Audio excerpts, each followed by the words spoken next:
you can get caught, you can redo it, and you can get it anyway. I'm really very sure that if my daughter got caught cheating on the test, she would get a 0 and a week's worth of detentions.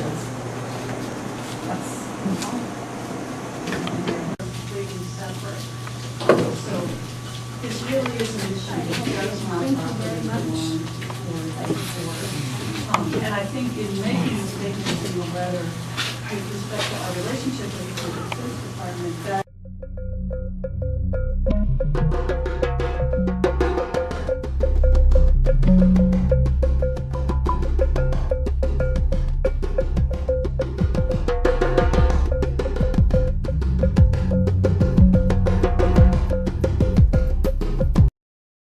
As elected school board members, we greatly respect the work that our city council does and are always careful to be sure that we respect its decision-making roles on city matters.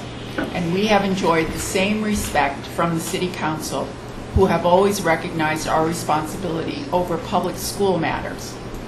As we discussed at our last meeting, I think that all of us on the board agree that our board will support whatever decision that the city council makes concerning the Bearcat.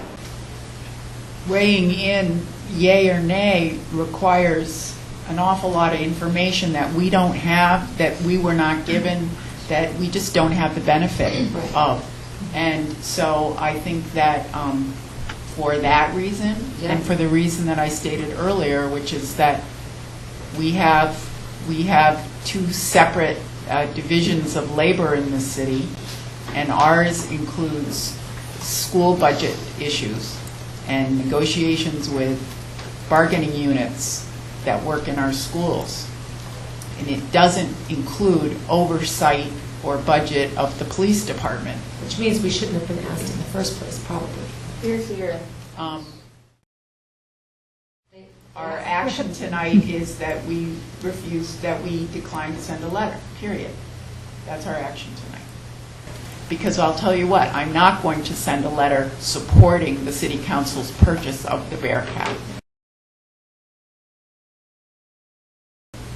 Well, I would add to the financial piece that as a grant-funded object, the money is spent, so whether we, as a city, whether the city approves the Bearcat grant or not, the money, it will just go somewhere else. So in the big picture, the money's been spent, and that can be very hard for some people to feel okay about. So that isn't really a decision that we're making.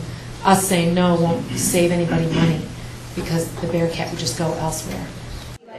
These are the things that, as a board member, I wouldn't even have time to research all this stuff. They don't talk about it. Yeah, no, of course not. So, hey, hi. Yeah, I'm audio taping. That's awesome. That's because in New Hampshire, you can't audio tape someone without them knowing. Well, just an extra layer of defense against a law that is sometimes misapplied. Fantastic. But I've got a question for you, Mrs. Higgins. What's the difference between, when you said we don't... Yeah, Mrs. Higgins is my mother. I apologize. Okay. Well, you said that if they don't take it, then it doesn't make any difference because it's just going to go to someone else. How's that different from saying that, well, if I don't take this stolen property, someone else is going to take the stolen property? And actually, probably in the clearest of terms, no different at all. And then I actually was corrected on some of that terminology after the meeting. So. You're right. You make a very good point. I have no argument to what you just said. There is so no you can agree with me that, I can agree federal with you. stuff is stolen property? Well, no, because that's not what you asked me. Oh, okay. You asked me how is this different than using that excuse. Right. No, I think that we have to be very careful in really researching and looking at where the money's coming from, what it's really being spent on, who's behind it, what's attached to it. It's coming from poor farmers in Mississippi. You're right. Exactly.